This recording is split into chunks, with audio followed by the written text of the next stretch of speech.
बोले वृंदावन बांके बिहारी लाल की जय। बंधुओं, श्रीमद् भागवत कथा का श्रवण कानों का विषय नहीं है, अपितु आत्मा की प्यास है। श्रवण का अर्थ केवल शब्दों को सुनना नहीं है, बल्कि उन शब्दों को अपने हृदय में उतारकर अपने अस्तित्व को मिटा देना और कृष्णमय हो जाना है। जैसे एक बूंद समुद्र में गिरकर अपना अस्तित्व खो देती है और स्वयं समुद्र बन जाती है, वैसे ही सच्चा श्रोता कथा में डूबकर भागवत बन जाता है। श्रीमद् भागवत महापुराण के महात्म्य 6th अध्याय में बड़ी ही सुंदर भागवत कथा श्रवण की विधि बताई गई है कि हमें कथा किस प्रकार से श्रवण करना चाहिए, कब श्रवण करना चाहिए और क्यों श्रवण करना चाहिए। सबसे पहली विधि है मुमुक्षा, मोक्ष की तीव्र इच्छा। जब राजा परीक्षित कथा सुनने बैठे तो उन्होंने अन्न जल का त्याग कर दिया। क्यों? क्योंकि उन्हें पता था कि मेरे पास केवल 7 दिन का समय है। बंधुओं, जिस प्रकार से राजा परीक्षित के पास 7 दिन का समय था, क्या हमारे और आपके पास में भी केवल 7 दिन का समय नहीं है? इस साप्ताहिक चक्र में बंधे हुए हैं हम और आप।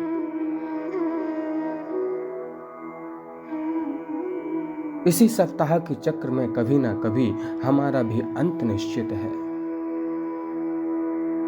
राजा परीक्षित को यह समझ आ गया कि मेरा अंत इन 7 दिनों में निश्चित है, और उनके मन में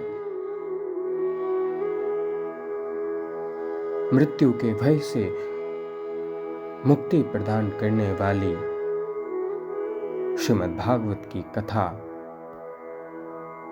भगवान श्री सुखदेव जी महाराज लेकर के उपस्थित हो गए। भागवत की कथा श्रवण कैसे करना चाहिए?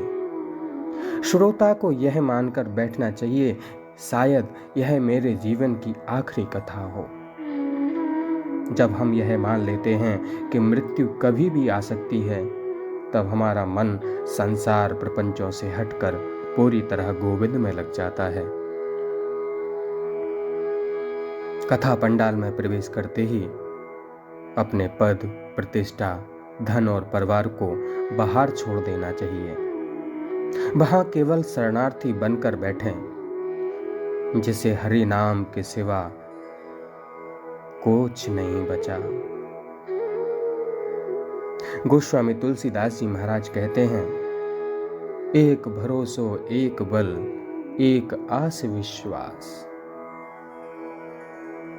श्रोता को चातक पक्षी की तरह होना चाहिए। चातक प्यासा मर जाएगा, लेकिन गंगा या तालाब का पानी नहीं पिएगा। वह केवल स्वाति नक्षत्र की बूंद जो वर्षा है वही पीता है। श्रोता को चाहिए कि वो मन ही मन कहे, हे नाथ, मेरे कान केवल आपकी लीला सुनने के लिए बने हैं। मुझे संसार की निंदा स्तुति से कोई प्रयोजन नहीं। कथा के दौरान यदि कोई विघ्न आए, गर्मी लगे या भीड़ हो, तो उसे तपस्या माने। अर्जुन की तरह लक्ष्य केवल श्री कृष्ण का मुखारविंद होना चाहिए, आसपास की भीड़ नहीं। यदि बर्तन में पहले से विष भरा हो, तो उसमें अमृत डालने का कोई लाभ नहीं। श्रवण से पूर्व मन की धुलाई आवश्यक है। बंधुओं, हमारे मन में काम, क्रोध, लोभ और ईर्ष्या का कीचड़ भरा है। जब तक हम किसी के प्रति द्वेष रखेंगे, कथा का रस हृदय में नहीं ठहरेगा। कथा में बैठने से पहले मन ही मन सबसे क्षमा मांगें और सबको क्षमा कर दें। प्रभु, मैं निष्पाप होकर आपकी शरण में आया हूं। खाली बर्तन में ही तो अमृत भरा जा सकता है। आध्यात्मिक नियम यह है कि कथा वांचने वाला व्यक्ति साधारण मनुष्य नहीं होता। उस समय वह सुखदेव स्वामी का प्रतिनिधि होता है। यदि आप वक्ता के शरीर, उसकी वेशभूषा या उसकी कमियों को देखेंगे तो आपको शब्द नहीं मिलेंगे, ज्ञान नहीं मिलेगा। वक्ता के मुख से निकलने वाले शब्दों को साक्षात भगवान का आदेश माने।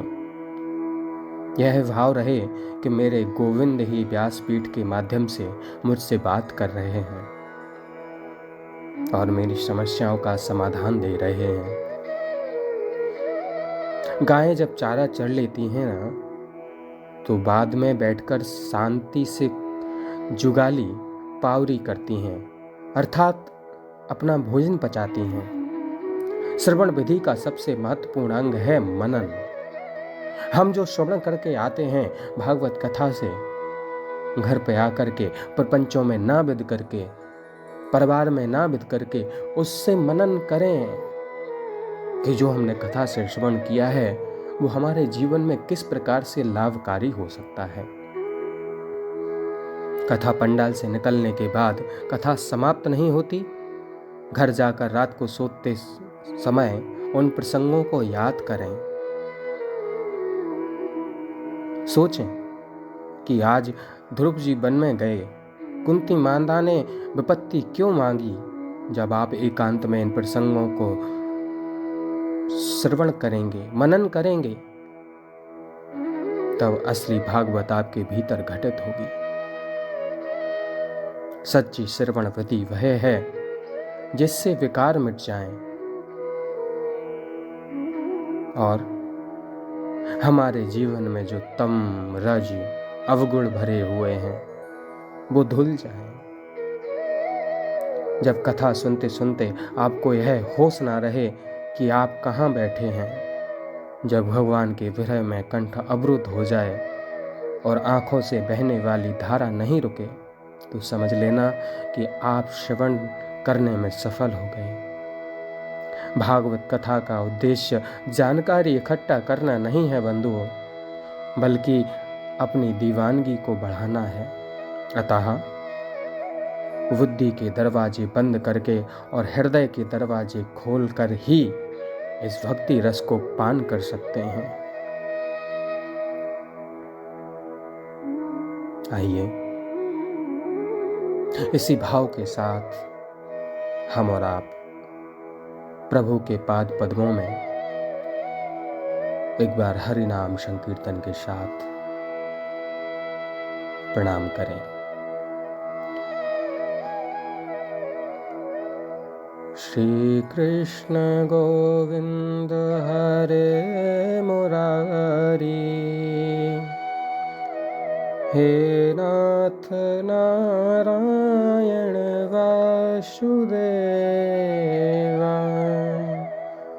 बोले वृंदावन बाके बिहारी लाल की जय।